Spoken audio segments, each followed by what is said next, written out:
Zibù aspettava quella vacanza da mesi. Appena arrivò al mare, lasciò cadere lo zaino sulla sabbia e corse verso l'acqua, mentre il sole trasformava ogni onda in una striscia d'oro. Ma proprio quando stava per tuffarsi, sentì una voce sottilissima provenire da sotto i suoi piedi. Zibù, aiutami! Il camaleonte si fermò di colpo, scavò nella sabbia e trovò una conchiglia azzurra, attraversata da una luce che pulsava come un piccolo cuore. Appena l'avvicinò all'orecchio, udì il rumore di una tempesta e poi una frase inquietante. Prima del tramonto, il mare si prenderà tutta l'estate. Zibù alzò lo sguardo. Il cielo era limpido, la spiaggia piena di ombrelloni e risate. Eppure, in lontananza, un'onda scura avanzava lentamente senza rompersi mai. Nessuno sembrava accorgersene.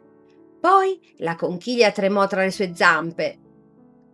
Trova le 3 luci del mare, oppure domani nessuno ricorderà più questa vacanza.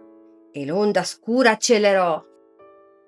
Zibù non perse tempo, seguì il bagliore della conchiglia lungo la riva, finché vide comparire nell'acqua una fila di impronte luminose. Entrò in mare e con sua sorpresa il fondale sotto di lui divenne solido come una strada di cristallo. Le impronte lo condussero dietro una scogliera, dove una piccola tartaruga era rimasta intrappolata tra alcune corde portate dalla corrente. Zibù avrebbe potuto continuare la missione, ma non riuscì a ignorarla. Si tuffò, cambiò colore per confondersi con le rocce e liberò la tartaruga prima che arrivasse un grosso granchio affamato. Appena fu salva, il guscio dell'animale si illuminò. «Hai trovato la prima luce», disse la tartaruga. «La luce di chi si ferma ad aiutare, anche quando ha fretta». Una scintilla dorata entrò nella conchiglia, ma in quel momento il mare si ritirò all'improvviso, lasciando sulla sabbia pesci, alghe e barche inclinate. L'onda scura era ormai vicinissima e dentro di essa Zibù vide qualcosa muoversi, qualcosa di enorme.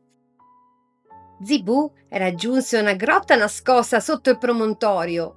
All'interno l'acqua brillava di riflessi verdi e viola, ma dal fondo proveniva un pianto profondo che faceva vibrare le pareti. Dietro una roccia trovò un gigantesco polpo, avvolto nei propri tentacoli. Tutti sulla spiaggia lo avrebbero chiamato mostro, ma Zibù notò che aveva gli occhi pieni di paura. «Sono stato io a creare l'onda», confessò il polipo. «Ogni estate il mare si riempie di rumori, rifiuti e barche. Ho pensato che, cancellando le vacanze, avrei finalmente avuto silenzio». Zibù comprese la sua rabbia, ma gli spiegò che non tutte le persone dimenticavano di rispettare il mare. Alcune raccoglievano ciò che trovavano sulla spiaggia, proteggevano gli animali e insegnavano agli altri a fare lo stesso. Il polpo lo osservò a lungo, poi liberò un piccolo cavalluccio marino che teneva nascosto tra i tentacoli. «Hai trovato la seconda luce», disse, «la luce di chi prova a capire prima di giudicare». Una scintilla blu entrò nella conchiglia, ma mancava ancora l'ultima luce e il sole stava già tramontando. Zibù uscì dalla grotta e vide che l'onda scura aveva ormai coperto metà del cielo.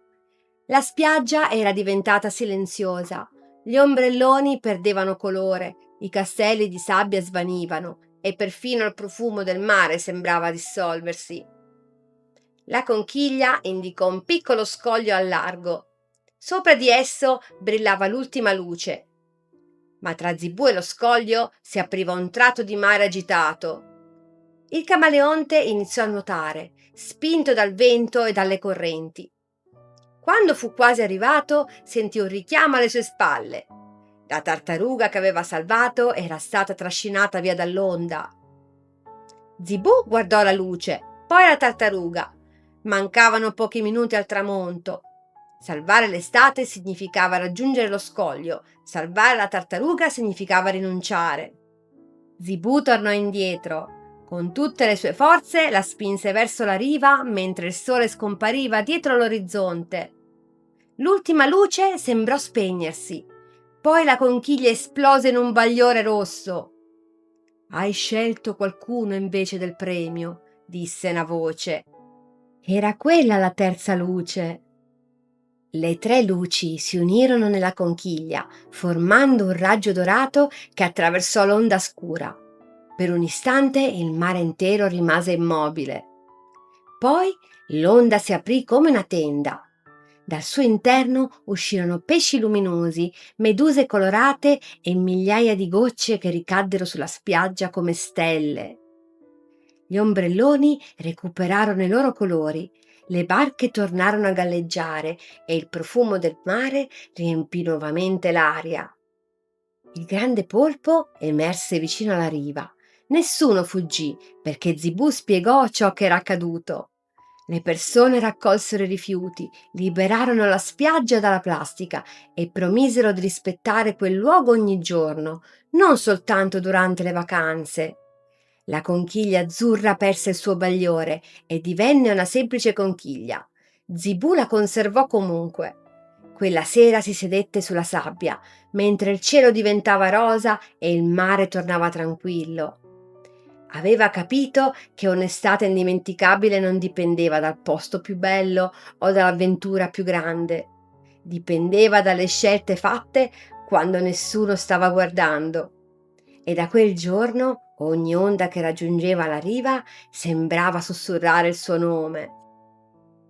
E buonanotte bambini, buonanotte mamma e papà, mua mua.